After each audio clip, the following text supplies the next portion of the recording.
welcome to Turnbull Custom Guns YouTube channel. This here has a fore end that we have a couple of stripped out screw holes in. I'm going to show you one way to repair this. There's multiple ways to do it.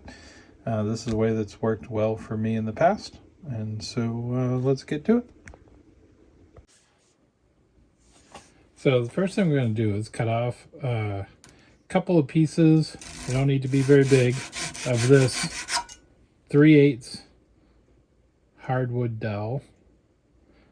We want to make sure that they're a little longer than the hole we're going to drill for the screw.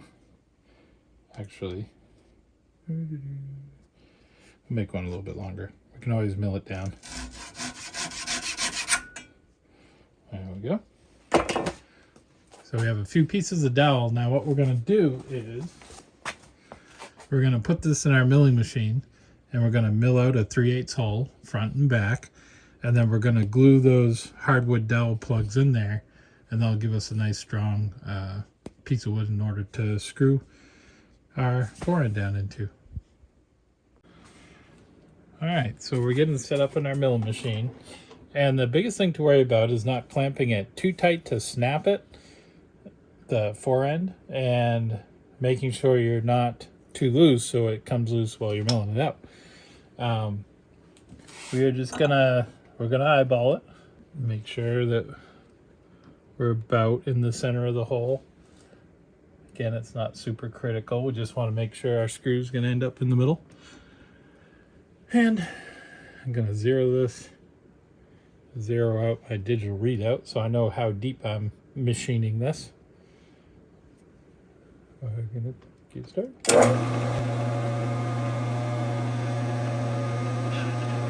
That looks good.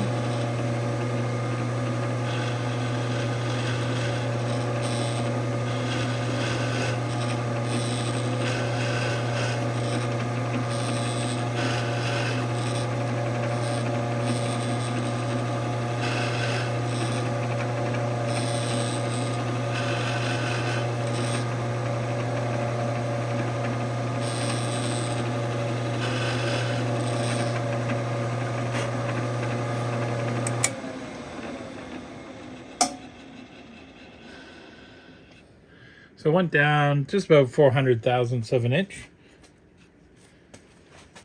Gotta find my wood glue. And for this one, we're just gonna use a little bit of tight bond wood glue. Make sure we get it all over our plug. Put a little bit in the hole.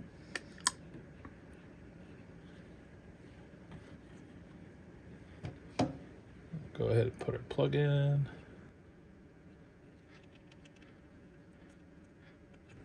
There we go. And use the give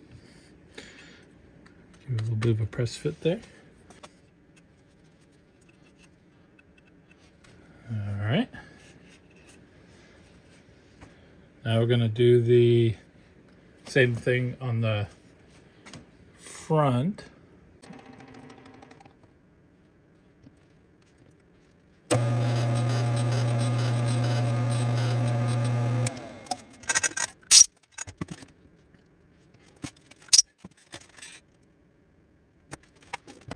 And we're going to do the same process.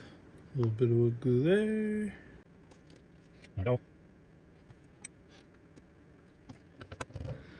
There we go. That's in there. Use a little bit of a wet rag to wipe off the excess.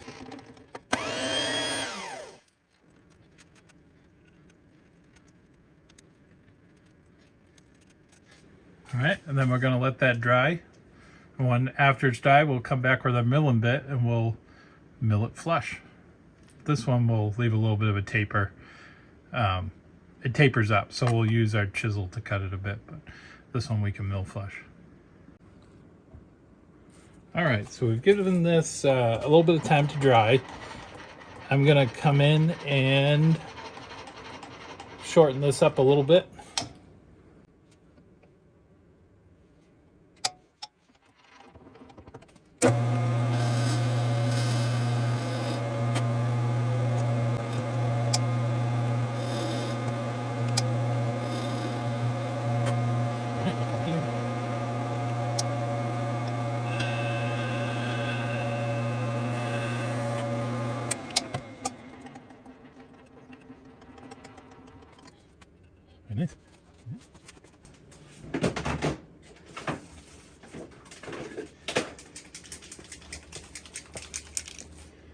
And if you want to come in here, you can touch it up a little.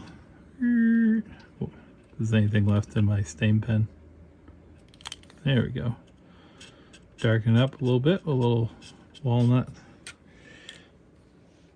stain.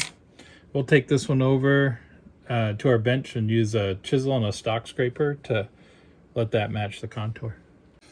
All right, back here at the bench, we're just gonna clean this one up a little bit.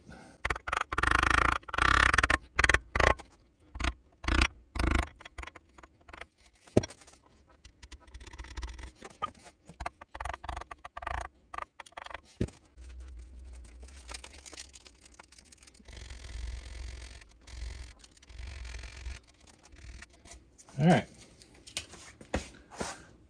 So now we have our solid wood in there.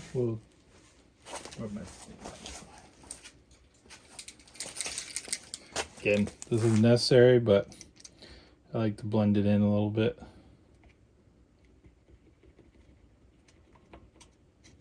This will all be underneath the metal.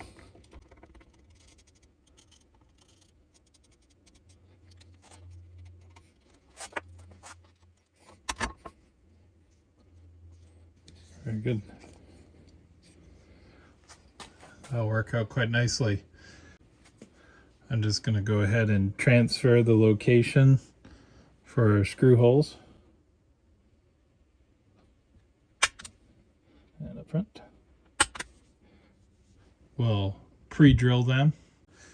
When you're picking a drill bit, it's always a good idea to put the drill in front of the shank and make sure you can see threads on both sides of the shank of the drill bit.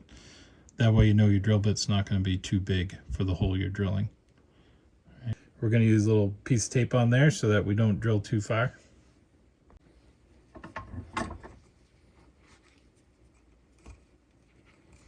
Put an extra little piece of leather in there to hold it tight.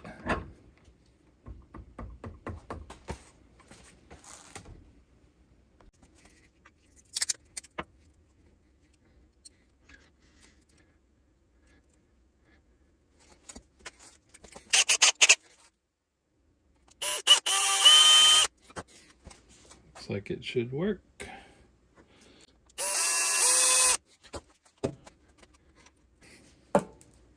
Don't drop the screws, it's always bad.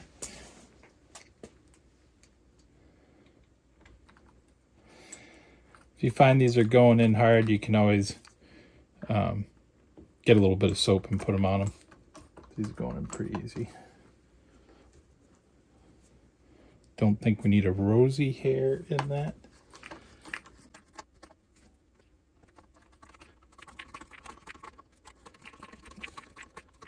So I did put the screw hole just a little bit forward, so there's a little bit of an angle on that because I wanted it to pull the metal in, not push it back out when we tightened it up.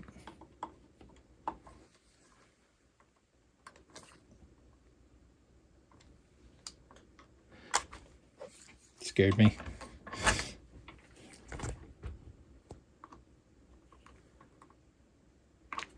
There. Very good. Nice and tight.